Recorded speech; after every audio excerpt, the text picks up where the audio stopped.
Muy buenos días, amados hermanos. Este es el día martes 04 de agosto. Estamos en un nuevo mes. El tiempo sigue pasando raudo y veloz. Y siempre esperando en la bendición de Dios que nos guíe y que nos haga hacer las cosas que van hacia la madurez. Y de eso voy a tratar en este día.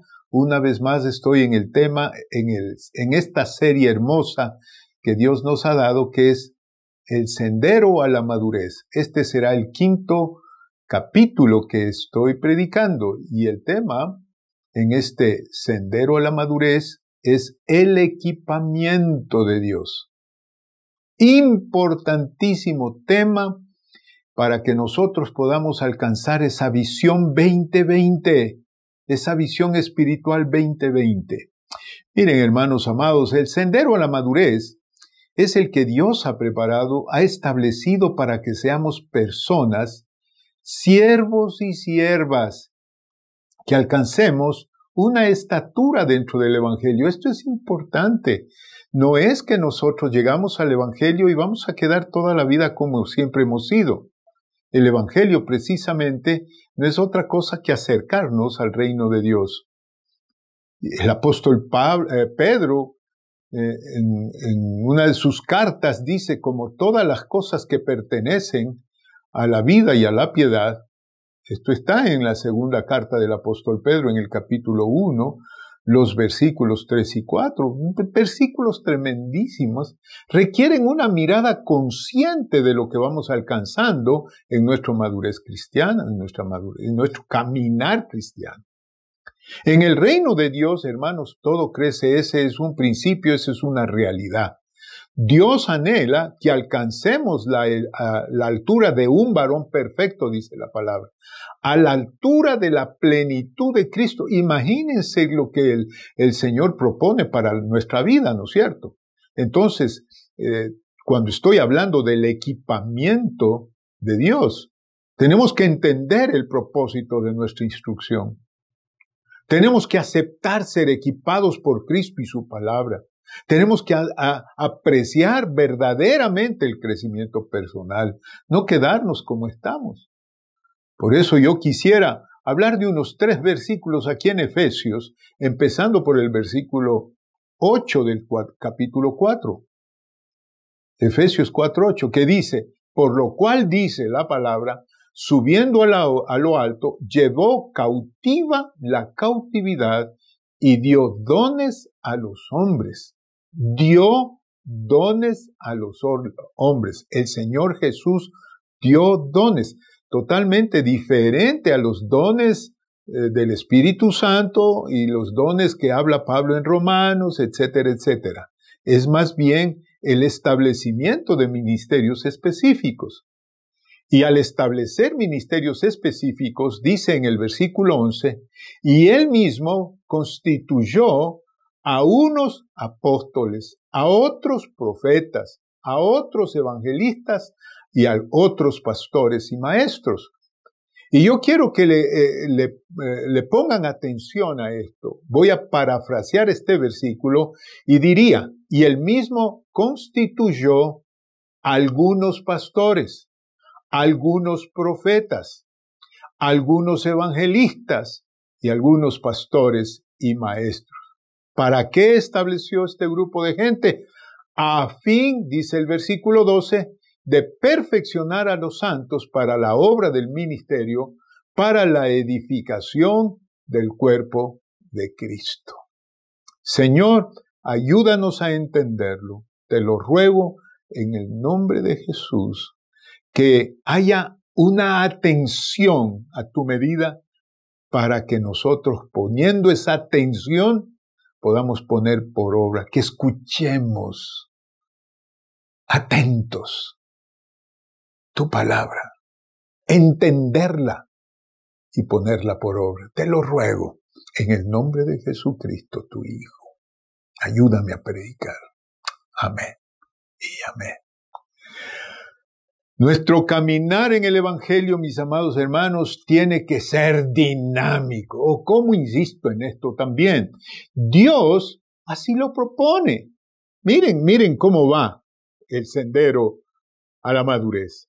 Salvados, sanados, liberados, discipulados. Y ahora vamos a tratar y estamos tratando el hecho de ser equipados por Dios.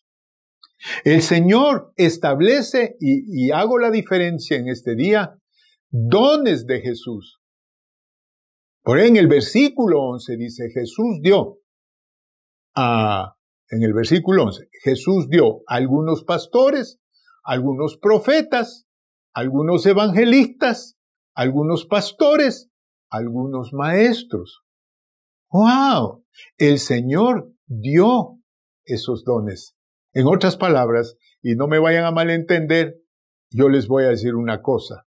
Yo soy un regalo, soy un don de Jesús para Bethesda. Miren lo que estoy diciendo. Ahora, yo no solo tengo los dones del Espíritu Santo, sino que yo soy un don de Jesús para la congregación.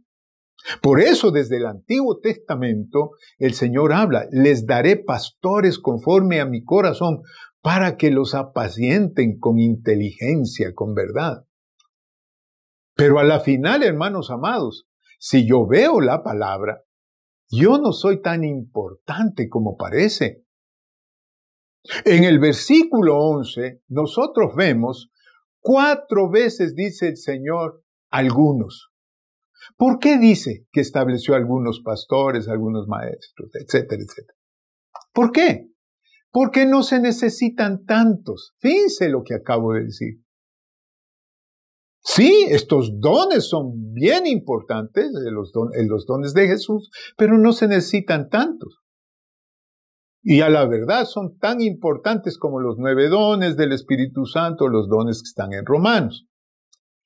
Y fíjense que yo me doy cuenta de una cosa, que cada vez que hablamos de los dones de Jesucristo o los dones ministeriales, siempre hablamos de los únicos 5 dones ministeriales. Es decir, los dejamos planteados como que fueran los únicos dones ministeriales.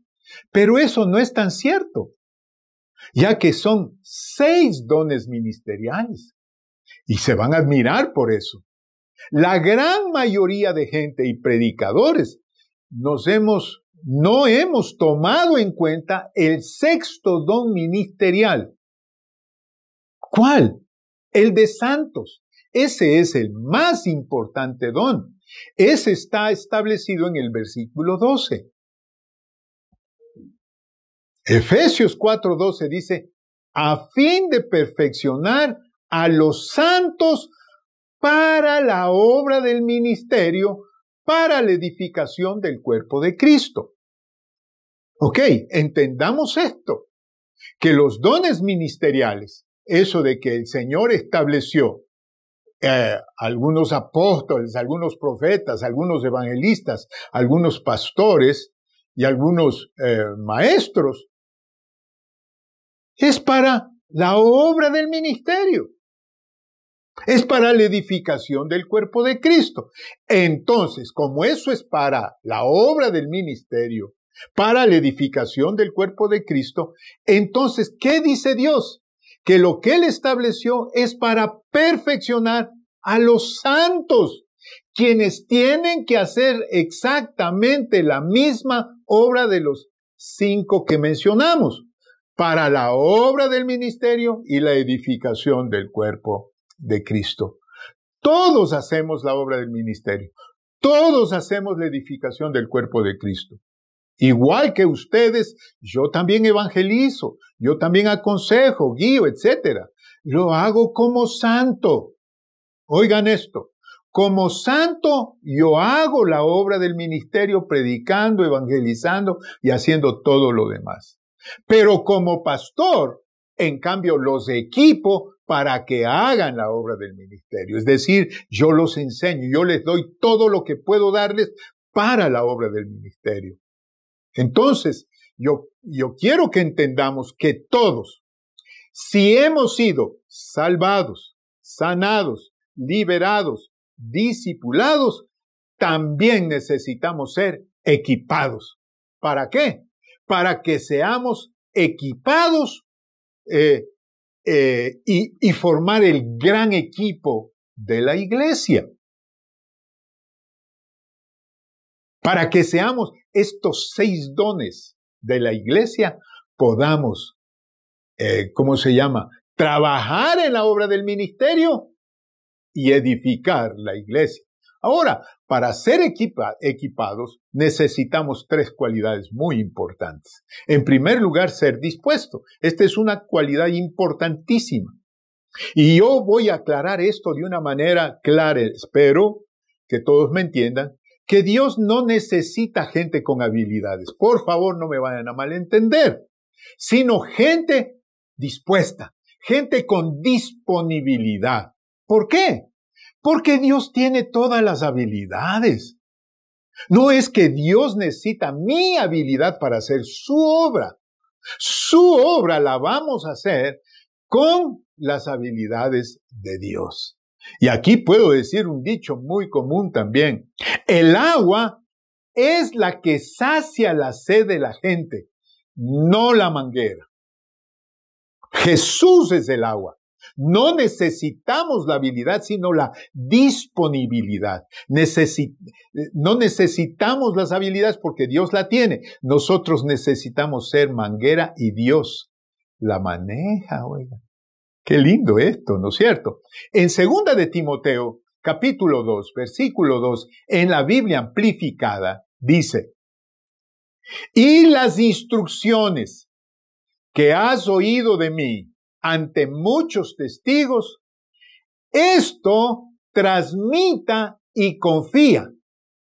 Esta palabra confía es como poner en un depósito seguro, como esas cajas de seguridad de un banco.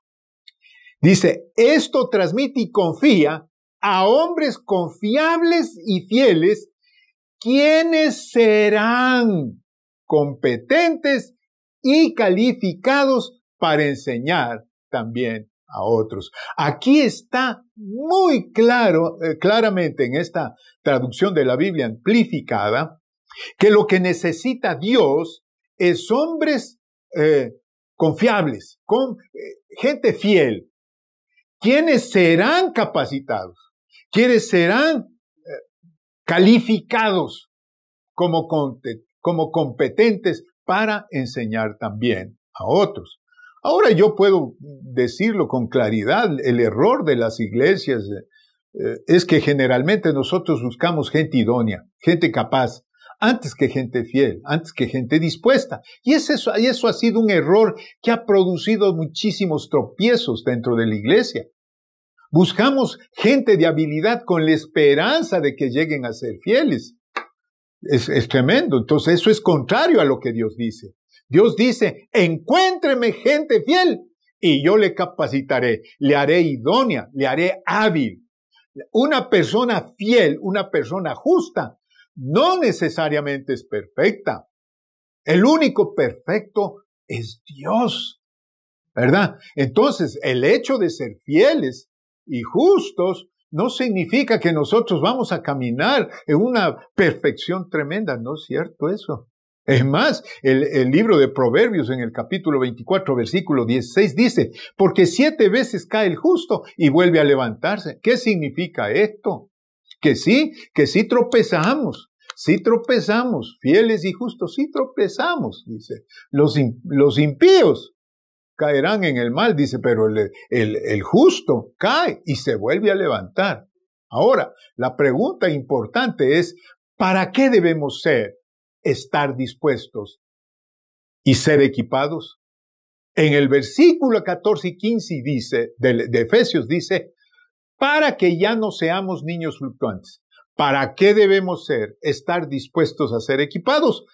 Para que no seamos niños fluctuantes, es decir, no equipados, llevados por doquiera por todo viento de doctrina, por estratagema de hombres, que para engañar emplean con astucia las artimañas del error. Y el versículo 15 dice, sino que, ya siendo equipado, sino que siguiendo la verdad en amor, crezcamos en todo en aquel que es la cabeza, esto es Cristo. Entonces yo puedo decir tranquilamente que la razón de muchas faltas, errores, el poco, el escaso crecimiento, es la no disposición a ser equipados. Y eso lo vemos. Tenemos en las iglesias y en la iglesia Bethesda, tenemos opciones para ser equipados, para estudiar, escateo, ¿no es cierto? Pero los pretextos y las justificaciones para evitar ser equipados, instruidos y enseñados hacen que la gente se queden como cristianos inmaduros. Tremendo, ¿no es cierto? Yo lo digo esto con una tristeza tremenda, mis amados hermanos, y por eso estamos interesados que a través de estos medios, ahora que estamos en cuarentena, podamos interesarnos en la palabra de Dios. Entonces, la primera cosa para ser capacitados es ser dispuestos, gente dispuesta. En segundo lugar, ser siervos. Y aquí voy a llegar a uno de los temas más importantes que hay dentro de la Escritura. La más alta dignidad dentro del cuerpo de Cristo es el de siervo. Siervo. Óiganme bien esto. Y lo podemos entender cuando nosotros vemos a través de la Escritura, a través de las distintas cartas, a través del Evangelio, que la más alta posición ministerial no es ser apóstol. No es ser pastor, no es ser evangelista, no es ser profeta, no es ser maestro, no. Fíjense cómo se expresan los apóstoles de ellos mismos. Romanos capítulo 1, versículo 1 dice, Pablo, siervo de Jesucristo, llamado a ser apóstol, apartado para el evangelio de Dios. O sea, primariamente Pablo es siervo antes que apóstol. Porque el apóstol viene después. Primero es siervo. Después, apóstol apartado para el evangelio de Dios. Filipenses capítulo 1, versículo 1. Pablo y Timoteo, oigan esto, siervos de Jesucristo, a todos los santos en Cristo Jesús que están en Filipos con los obispos y diáconos. Tremendo. Santiago, capítulo 1, versículo 1. Santiago, siervo de Dios y del Señor Jesucristo. Aquí ya hemos hablado de Pablo, Timoteo, Santiago ahora, a las 12 tribus que están a la disposición. Segunda de Pedro, capítulo 1, versículo 1, dice, Simón Pedro, siervo apóstol de Jesucristo, a los que habéis alcanzado por la justicia de nuestro Dios y Salvador Jesucristo, una fe igualmente preciosa que la nuestra. Miren, Pablo, siervo. Timoteo, siervo. Santiago, siervo. Pedro, siervo. Sí me estoy haciendo entender, espero. Entonces, yo deduzco definitivamente de lo que leo que la más alta posición dentro de la iglesia y ministerio es ser siervo. Es ser siervo. La eterna discusión que ha habido desde los siglos, desde el tiempo de Jesús, hermanos amados, es que dentro del concepto humanismo hay una discusión permanente. Y es acerca de quién es el primero, quién es el jefe, quién es el grande, quién es el que controla la final. El Señor Jesucristo, precisamente sabedor de esta discusión que existía entre los apóstoles y que hasta ahora, hasta en los tiempos modernos de hoy, se discute mucho acerca de quién es mayor, quién es el apóstol, quién es el profeta, quién es el más grande, quién es el jefe, quién está en control. Dice la palabra en Marcos capítulo 9, versículo 33 al 35, y llegó a Capernaum Jesús y los discípulos, y cuando estuvo en casa les preguntó, ¿qué disputaban entre vosotros en el camino? El Señor se dio cuenta de ello, mas ellos callaron, porque en el camino habían disputado entre sí quién había de ser mayor. El versículo 35 dice, entonces él, se sentó y llamó a los 12. Se refiere a Jesús y les dijo, si alguno quiere ser el primero, será postrero de todos y el servidor de todos. En otras palabras, si alguno quiere ser el primero, sea siervo. Así está la cosa. No es que ya de un solo vienes y ya quieres ser el número uno. Por favor, Jesús dijo, yo no he venido para ser servido, yo vine a servir. ¿Quién está hablando? El Salvador del universo entero, el creador, el co-creador del universo, hermano.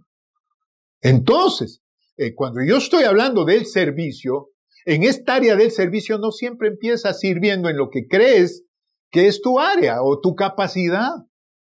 Yo les digo, yo he hecho en la iglesia, en todos los lados he servido. En todos los lados, y puedo decir que mi mujer igual.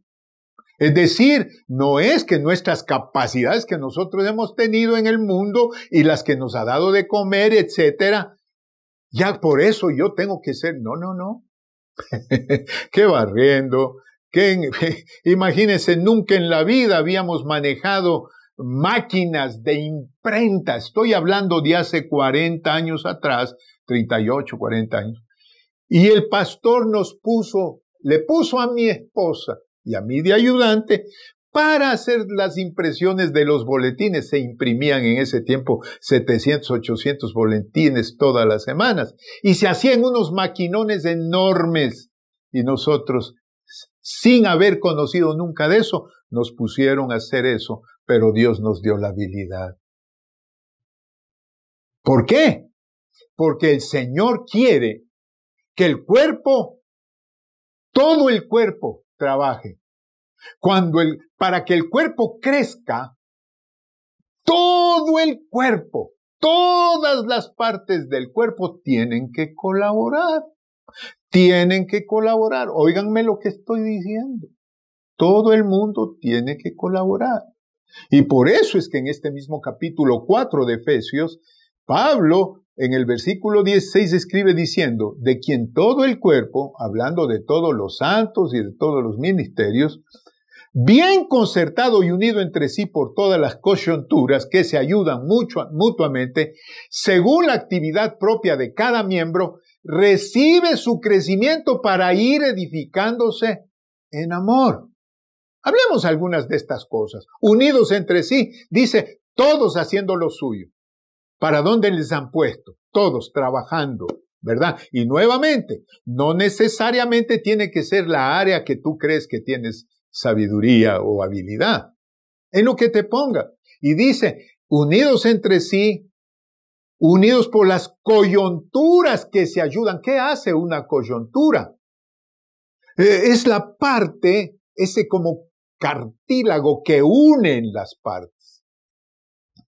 Las coyunturas tienen ese cartílago que une entre dos huesos.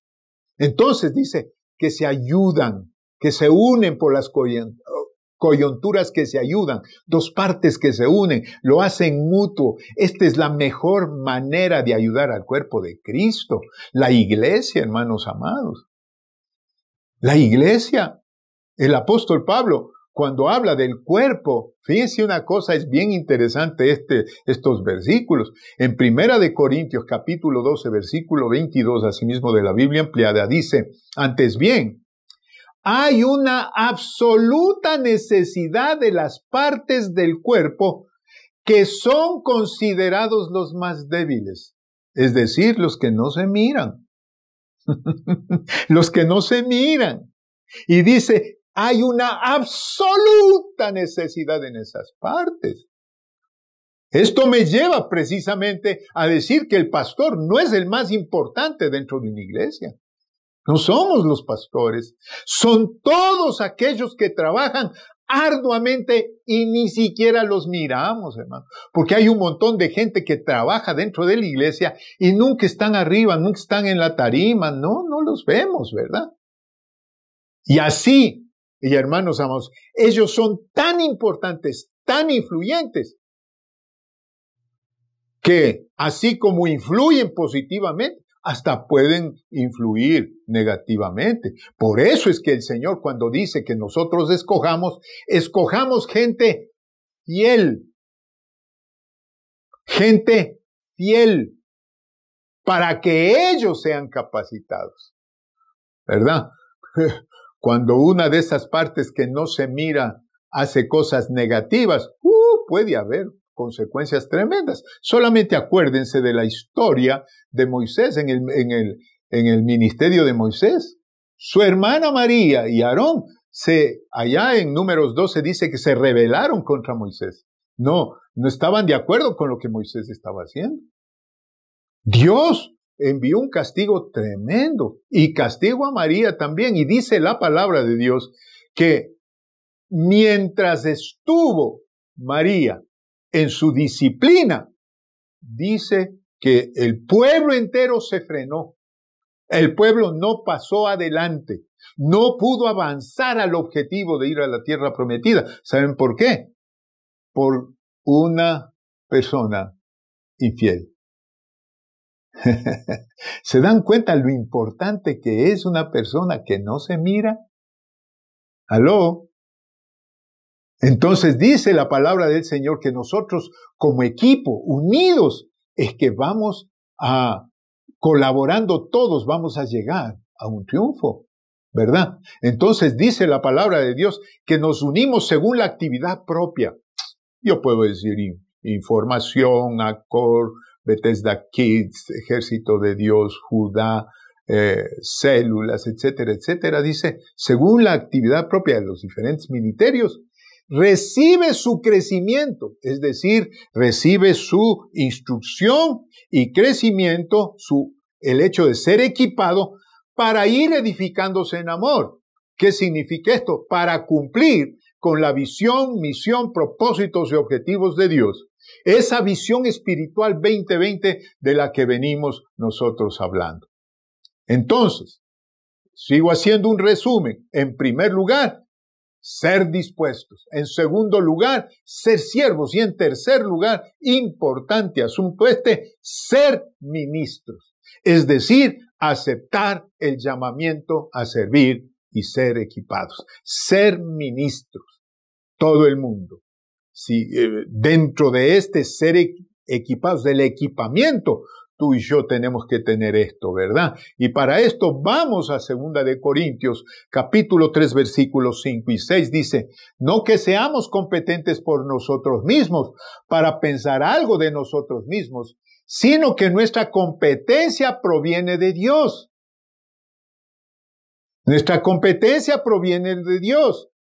Versículo 6, el cual, o sea, Dios, asimismo nos hizo ministros competentes, es decir, suficientes, capaces de un nuevo pacto, no de la letra, sino del espíritu, porque la letra mata, más el espíritu vivifica.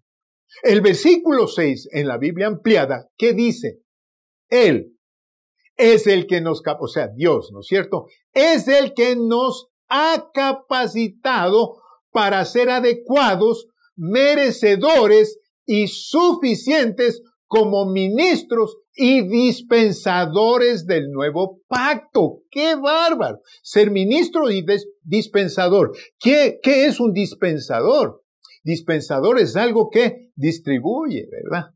Algo que, así, del cual fluye, ¿verdad? Ministros y dispensadores del nuevo pacto, es decir, nosotros enseñamos a todos. Siendo ministros, enseñamos acerca del sacrificio y del nuevo pacto. Miren, hermanos amados, cuando estoy hablando de esto de ministerio y ministros, una frase muy mal interpretada en la iglesia es ministro, ministerio a tiempo completo. Creemos que ministerio a tiempo completo, creemos que solo se trata para pastores y misioneros. Estamos totalmente equivocados. Óiganme esto. Pastores y predicadores, misioneros, somos gente de ministerio vocacional. Yo soy pastor. Yo soy ministro vocacional. Tengo un ministerio vocacional. Los creyentes en general, o sea, toda la congregación, son ministros o tienen ministerio a tiempo completo. Fíjense quiénes son los de tiempo completo. No son específicamente pastores, predicadores, misioneros, no. Son todos los creyentes en general. Tenemos ministerio a tiempo completo. ¿Y quiénes son los ministros bivocacionales? Estos son siervos a cargo de una obra, es decir, pastoreando a medio tiempo y trabajando fuera de la obra para ganarse el sustento. Es decir, en los dos lados ministra. Me hice entender con esto. Ese es un ministerio bivocacional, ¿verdad? Pero estar a cargo de una obra y seguir en el ministerio de tiempo completo de predicar, evangelizar y llevar a la gente, aclarándoles el nuevo pacto a conocer a Cristo. Entonces, todos los creyentes santos de Dios tenemos que ser ministros y estar dispuestos para servir a cualquier hora del día acerca de cualquier necesidad que se te presente. Mira nomás lo que estoy diciendo. El ministro vocacional, apóstoles, profetas, evangelistas, pastores y maestros, tenemos la labor de equipar a los santos con la palabra, la instrucción para producir ministros idóneos y capaces. Si vamos a tomar el mundo, la iglesia tiene que ser equipada. Como Dios ha equipado, ¿verdad? A todos aquellos que buscan el bienestar de la gente, ¿verdad? Yo veo los médicos, por ejemplo, que para mí los médicos, un médico, él ministra como santo, con un ministerio vocacional, porque bendice a la gente, médicos, enfermeras. Ahora estamos viendo en la pandemia ministros vocacionales, tremendos, ¿verdad? Son los héroes de esta pandemia. Y así podemos hablar de maestros, de policías, etcétera, etcétera, ¿verdad? Entonces, los santos que han sido equipados somos ministros vocacionales. Por esa razón, mi invitación en este día a que jamás perdamos la oportunidad de ser equipados. Óyeme lo que te digo. Cuando yo empecé a caminar, quise conocer, quise aprender. Y la iglesia me capacitó para servir. Me equipó para servir. Pero yo tuve que estar dispuesto. Yo tuve que ser siervo. Yo tuve que ser ministro. ¿Verdad? Así es que el sendero a la madurez es el que Dios ha preparado, ha establecido para que seamos personas, siervos y siervas, que alcancemos una estatura dentro del Evangelio. Entendamos entonces el propósito de nuestra instrucción. Entendámoslo, amados. Aceptemos ser equipados por Cristo y su palabra. Apreciemos la verdad del crecimiento personal. Eso es estar en el sendero a la madurez. Eso es el equipamiento de Dios. Eso es visión espiritual 2020. ¿Y sabes qué? Está a tu disposición. Si es que abre tu corazón, oremos. Padre, en el nombre de Jesucristo, una vez más, te ruego tu bendición hoy. Aquí estamos, Señor. Necesitamos ser equipados. Necesitamos conocer, Señor. A lo mejor en momentos ha habido momentos de no interés, de muy poco interés. Pero ahora, por tu palabra, Señor, queremos serlo. Queremos ser equipados. Queremos alcanzar la estatura que tú quieres que alcancemos. Queremos, Señor, y estamos dispuestos. Queremos ser siervos. Queremos ser ministros. Toma nuestra vida, perdona nuestros pecados, perdona nuestra indiferencia, y a partir de este día estamos dispuestos a recibir todos de ti. Gracias, mi Señor. Gracias, Padre, en el nombre de Jesús. Amén y amén. Si hiciste esta oración, créemelo, Dios la oyó. Dios la oyó y el Señor estará dispuesto. Recuerda, no necesitas ser hábil, conocer y tener una habilidad específica para los ministerios, no. Necesitas ser dispuesto. Y Dios te capacita, te perfecciona, te da la habilidad y serás siervo y serás ministro de Dios. Que Dios me los bendiga. Un abrazo a la distancia. Bendiciones.